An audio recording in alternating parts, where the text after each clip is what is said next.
Good afternoon there. I guess it's February 3rd.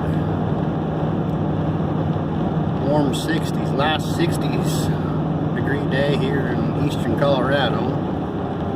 Looks like for the next 40 days or so. But that could change in a heartbeat if anybody knows Colorado. Words and Talks, Stories with Old Jim, episode 5. I'm not a very good communicator, and if you've watched some of these videos or continue down the road, you'll understand on some of the wording I use, I guess, and understand where it comes from.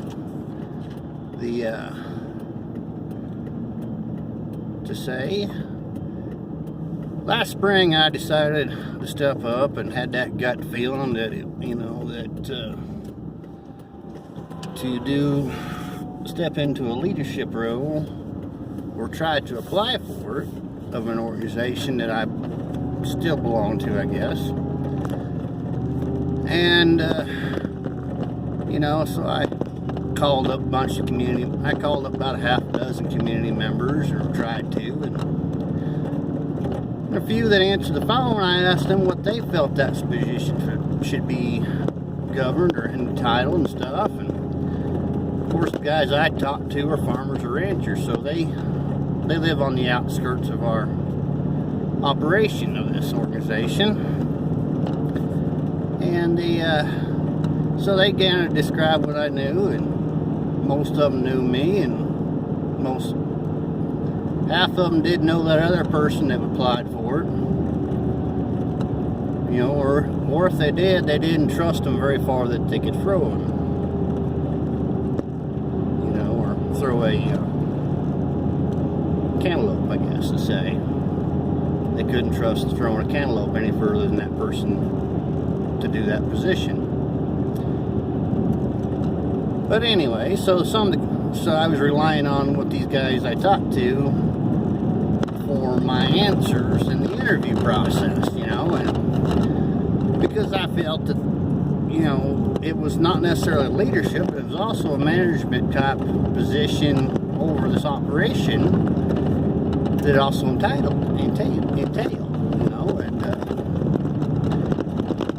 so there was about 10 questions on that questionnaire. I'd be darned. Almost 10 of those questions were nothing that the community members I had talked to. And one of those community members used to be on the board of directors of this operation as well. Had came up with, or had kind of thought maybe be essential to this deal. So then I had, like most things in my life, I kind of pivot on the other end of my jeans, little Wrangler pocket, and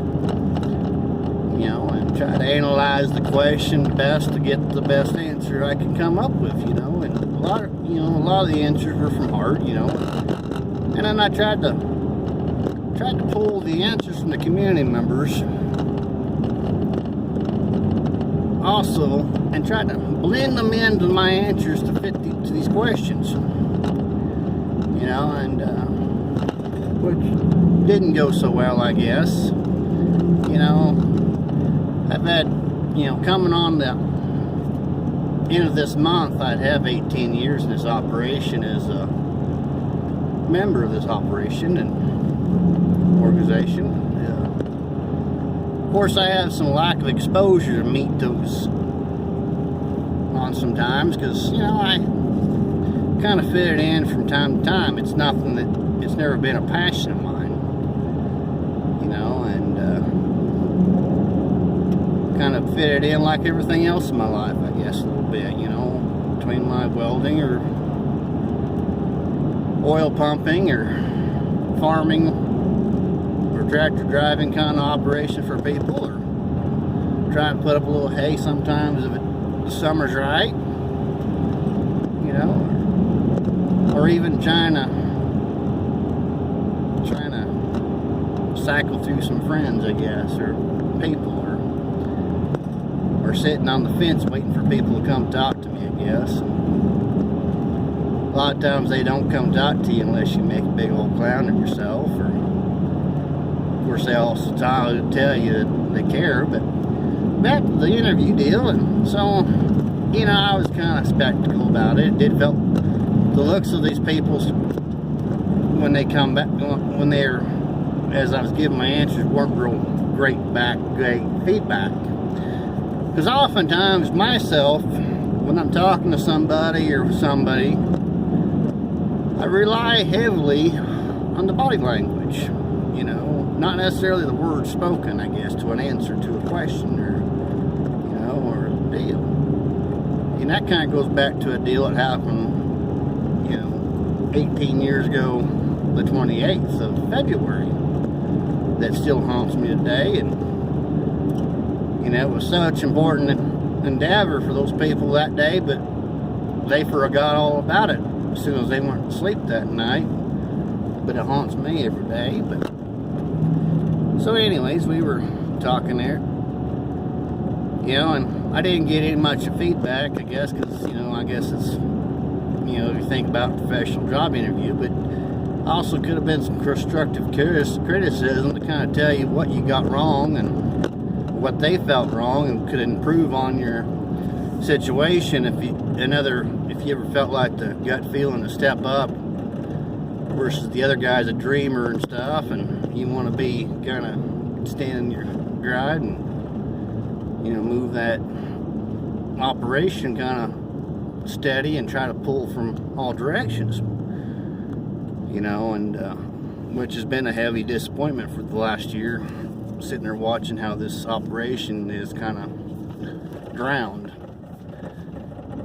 But I guess it'll take them longer. It's going to take longer to get it reestablished, and like always, and it still never has gotten to the point where I've been wanting it to be, you know, 10 years ago. And they said that, coming back to that I've never been real great at communicating. Two of the people, they said that where it really hurt you was how you couldn't communicate how you wanted to project the goings of this operation, you know, and you kept replying back to us like, you know, and trying to say, like, you were presenting it to us as a question back to us on the answer, trying to, you know, like we were trying to get feedback from us in the middle of the conversation in the questionnaire deal, you know, and I guess I didn't see it being wrong that day, but apparently that, you know, when you know, just trying to build a picture of it, saying, you know, so they can get a projection on how they are, you know, you try to say, you know, how you do this like this, and, you know, try to mash up the two visions together so they can see, you kind of put how it is, how you know, trying to paint two different pictures, I guess, and the picture in their mind, the picture in your mind, to make it in the presentation of the operation there. And the you know, and I said that, and you know, you just couldn't, like, had a hard time bringing out the communication part of it. And I said, so really what you're really saying is I couldn't really sell myself to you guys like the other guy did. And in a way, the body language, or the kind of the tone, said yes, but the words said no. They're like, well, no, not really. And it's like saying yes but saying no out loud kind of way from that guy, and which is probably pretty practical, because the other guy, he was pretty much like a salesman, and the way he jokes around is like those childish locker room type grab ass type jokes, and it's like out in the middle of nowhere he's like trying to say something, bring up something funny, you know. It's like the way he's trying to, you know, make up for his childhood trauma and stuff, and, you know, different ways. And, you know, we all got a little bit of trauma, you know, fine lines of that childhood trauma in us, just sitting there watching the people and how they present it.